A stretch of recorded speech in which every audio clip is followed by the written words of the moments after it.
PTSD is triggered by a terrifying event, and it may exist without you even knowing you have it. And this is my story. For many of my adult years, I had a dream that was recurrent, and it was always about an airplane that would spiral but never crash.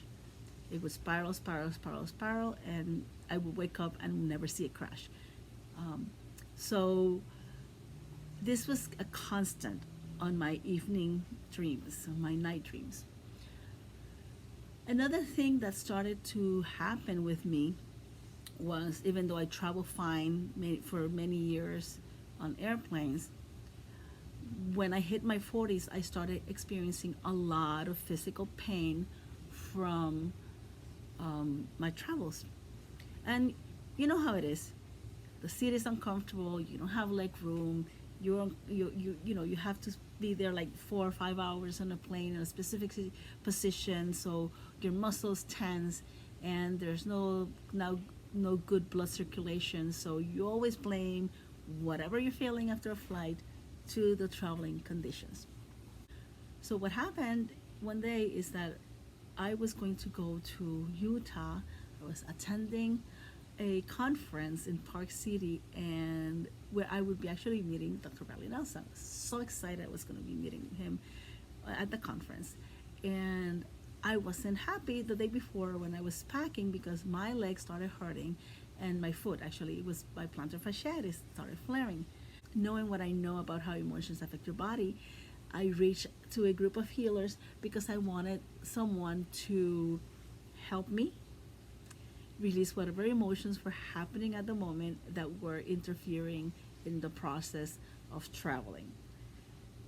And of course, affecting my plantar fasciitis. So the response I got was from a practitioner that he said, check on your 20s. Something happened by age 28.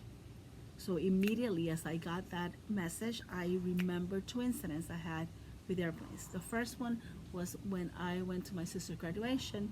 I had to take a flight from Pittsburgh to Puerto Rico, and that flight was delayed for 3 hours. The worst of the situation was that the flight was trapped in a thunderstorm, and it was so bad.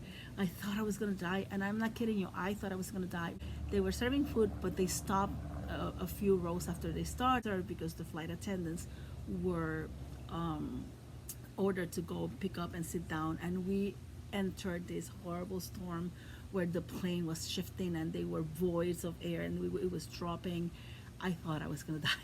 So the second incident was as I was traveling to North Carolina. I was traveling Delta, so from Puerto Rico to North Carolina, Delta always stops in Atlanta in their hub. So we stopped there. My flight was delayed for about 8 hours because there was a storm. My sister was in North Carolina waiting for me, and waiting also for her boyfriend, who was coming from a business trip. She says that when his flight was landing, it was a small airplane. The airplane looked like a paper airplane, about to crash. But they landed. Thank goodness, they landed safe. Eventually, they had to come back and get me at the airport. I landed. Super relief. I was carrying morcillas and quesitos. If you're Puerto Rican, you know what I'm talking about. So we go home, go through the evening motions, go to sleep, wake up, go out for breakfast. As we go out for breakfast and we're walking out to the restaurant, I see the newsstand, and it said that a crash had happened at the Charlotte airport. That's the same airport I had landed. That's the same airport that my sister's boyfriend had landed, and it's the same storm that caused the crash.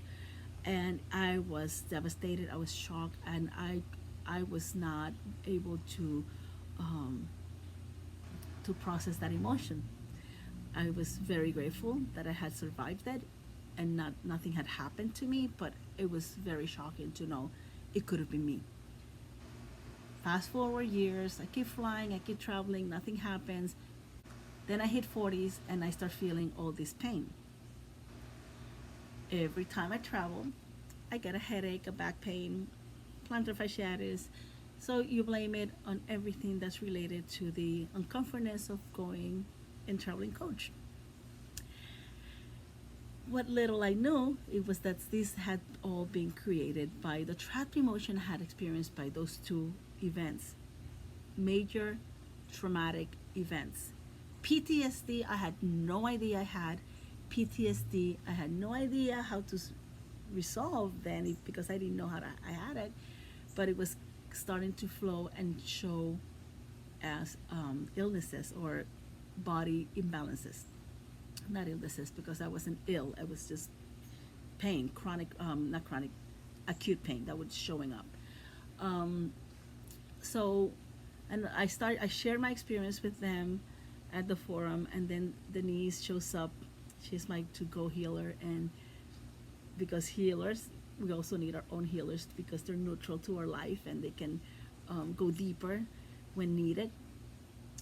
So whenever I need help, I go to her, and she is the one that actually started finding the panic, the fear, the disappointments, and everything that was related to that event, and also everything that was surrounding, that, and everything that created panic in early years that that contributed for my reaction when I faced that fear in the airplanes. I hope that you now see that energy healing can help you overcome PTSD. I cannot legally say that it's going to be disappearing because I am not a medical doctor nor a licensed mental health counselor. However, as a certified energy healing practitioner, I can say that you will find relief from those triggers, that if you experience triggers, they will be so sporadic that you will see the difference in your life. Personally, I can attest as Marisaida Méndez that my PTSD on airplanes has disappeared. I no longer feel pain, neck pain, back pain, or my plantar fasciitis when I travel. I hope this brings clarity and information on how my work is and how it can help you. And if you have questions, just send a message. Take care.